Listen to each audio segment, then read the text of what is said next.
সরকার আমার সেই সরকারটা শেখ হাসিনা আমাকে করতে দেয় নাই। বন্ধুরা আমার, আমি দীর্ঘ 17 বছর আপনাদের হয়ে কাজ করছি। আপনারা যখন আমাকে ডেকেছেন তখনই আপনাদের কাছে আমি চলে গিয়ে এসেছি। আপনারা আমার প্রাণ, আপনারা হচ্ছে আমার ভালোবাসার মানুষ, আপনারা হচ্ছে আমার গুরুর মানুষ, তা আপনারা হচ্ছে আমার শ্রদ্ধের মানুষ। আপনারা আসতে হবে, আমি ভাবতে পারিনি, আমি কল্পনাও করতে পারিনি আপনাদের মাঝে আমার ভাবে আসতে হবে। কারণ আমি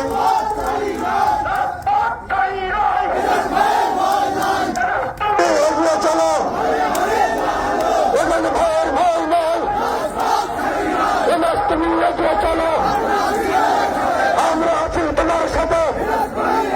বন্ধুরা আমার, এই অঞ্চলে গলিতে গলিতে আমি ঘুরেছি। আমি যখন 96 সালে বিএনপির সাধারণ সম্পাদক ছিলাম, আমি তখন আমার প্রিয় নেতা, আমার বিএনপির সাধারণ সম্পাদক